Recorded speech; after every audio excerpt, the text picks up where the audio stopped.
All right, fellas. A few other things I wanted to mention real quick off the rip that I like about the Scag Cheetah, other than just the average things, the dependability, the way it's built, uh, their service, Scag service. I had about a month into the season, the starter went out on the mower.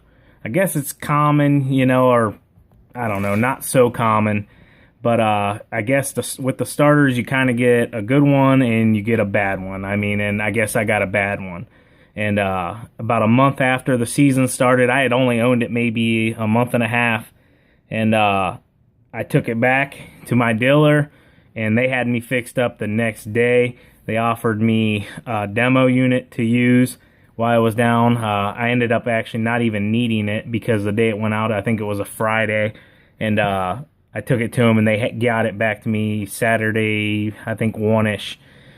So we were pretty much done with the week there. But their service is excellent. I don't know if that just fluctuates from dealer to dealer, but the dealer I went through, Paul's Lawn and Garden, he's treated me excellent. I took it back in. I bent a blade on it, and I had to get the hydros flushed. I mainly went in for the hydro flush because you have to get that done pretty soon after you buy it. And I had hit something. I don't know what I hit, but I had bent one of the blades, and they fixed me up, got me back out there real quick. Other than that, I mean, it's just a really well built machine, fellas. There's a few things I don't like about it, and I'll go into those, and they're not really knocking on the machine at all. They're more personal preference, and they're more of where I think, the lawn care equipment needs to change a little bit and evolve a little bit. I mean, it's really evolved. It's great. It's awesome. But for one, I'll just hop into it. I think these machines are getting way too heavy for these lawns. I mean, 1,600 pounds, 1,800 pounds on some of them. It's getting up there, and I think it's getting a little crazy. I think that's why you're seeing, a little bit more injuries on these things. Guys flipping them, rolling them, whatever. That could be operator error also, and driving on things you shouldn't drive on. But, I think a lot of it has to do with, or some of it has to do with the weight of the machines, that they're just becoming too heavy. I mean, these things are getting close to, compact cars now. But that's for future debate. Some guys like them heavy. Me personally, I don't mind it as much as I would be able, I'd like to be able that if I get stuck or, whatever, that, sorry guys, that I can get the machine out a little more easy. We did have one time this year we got stuck in a ditch. And basically we were going along a real small ditch like this, and it was real saturated, and the right tire just sank down in like that. So the machine was on its side. Luckily, it was right along the road, and I could pull the truck around, and we just hooked a little rope up to it and pulled it out. Now, I haven't had this one happen on a lawn yet, on an actual, flat lawn. But generally, if that happened with the Toro or another mower, we would just pound a stake into the ground and then, use a little come along or a winch or, whatever, just to pull us out of that wet spot, because generally you have wet and dry spots on a lawn, and that'll get us back mowing. Another thing that this one's kind of tedious because I understand it, and then I'm like, these are getting a bit expensive, but the prices of these mowers are getting to the point now where it's really hard for a person that's wanting to start up or get started in this business. I mean, without taking out major loans, that they got to drop some serious money. And I mean, I understand that you're going to have startup costs with anything, but I mean, 15,000, they're getting 18, 20,000, depending on what you want to put on them. That's another one of my little things. With the pricing, I'll say this.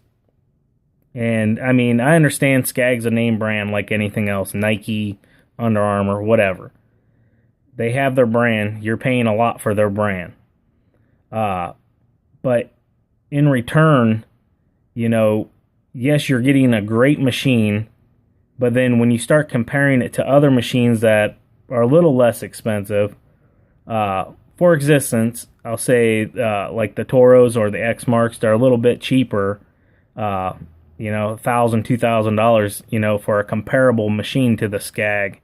And, there's not a whole lot of leeway. I know I'm kind of all over the place right now with this, but what I'm trying to get at is you can buy a brand that's not a top brand, a Nike or an Under Armour, for a few thousand less and get this pretty much the same machine. I mean, the engines all come from the same companies. That's the main bread and butter of the machine.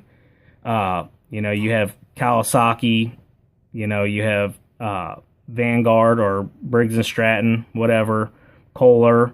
I mean, these engines are coming from these main places, and I mean that's the main power plant of this machine. So the price difference, I'm not really seeing, how they're charging so much more than some other brands, other than just you're buying the name. And I mean, that's been going on forever, so I don't see that changing. But, when you drop $12, $13, $14, $15,000 on a machine, and then say you need an accessory for it, I think these companies should give you a bit of an incentive. Basically, like, hey, you bought this from us, any accessories you buy because you bought this main machine from us, you receive this discount. Now, I can understand charging a full price if they didn't buy something from that company and bought it from another company and then wanted to purchase another accessory or whatever for their machine. I could understand charging a full price for that. But when a person drops that much money and then, you go back in for existence and you want to buy a bagging unit, $3,100, $3,300, depending on what you want. Do you want a clamshell? Do you want a 3-bagger? Whatever you want, I mean, putting that on top of, $13,000, $14,000, $15,000, it's kind of just like, I don't know, a little bit of a kick in the gut for me. But that's not a knock on only Scag. There's other companies that do the same thing. That's my only tedious little thing, guys. So, other than the starter going out, I have had 0 issues with the machine this season, the first season. I've owned it, I think I bought it middle of March last year because I got a pretty decent early season discount. And, yeah, I've had no issues with it. I've had really good dealer support. The machine's held up really well. I love all the features on it, the gas tanks, like I've stated at the beginning, the ROPS going away, the easy covers that come off of the pulleys and everything. You can keep it really clean. The deck is super easy to clean out. I mean, I've hit it a couple times this year with the pressure washer, but other than that, I've really just got under there and I've been using a plastic scraper and just keeping it cleaned out. I mean, if it gets wet, clean it out. Don't let it harden, and then, it's not a big deal. But, yeah, fellas, that's about it for me. It's been good talking with you guys. I don't know when I'm going to get back on here. I mean, it's kind of just, hit and miss with me right now, between the health issues and, business in general and family and everything. YouTube's just kind of taking a back seat for me. It's not saying that I'm never going to do YouTube videos again, but, it's just not the most important thing right now to me. But I really do appreciate a lot of you guys sticking around, staying subbed or whatever. I'm sure I've lost some just because I haven't been putting out videos, which is, understandable. I get that. But I hope all of you guys had a great 2016 season. Here's to killing it in 2017. I got a few things up my sleeve, and we're going to see where it goes from there. I got to get some new equipment for sure, a bigger trailer for sure. The Toro's going to sell in the spring. I'm going to sell it. We did use it some this year, real quick. We used it a little bit in leaf cleanups. Other than that, I mean, it's just time for the Toro to go. It's just taking up space. And, we'll see if it requires me to buy another mower this year. I mean, if I buy another Scag or, maybe go with another brand of Toro, X-Mark, something, around there. Maybe even Wright. I don't know. We'll see. But as always, guys, keep mowing, keep growing, keep making money, boys. I missed all of you. I've thought about coming back a few different times here and there. The times just weren't right, and you know, that's that. So take it easy, fellas. Later.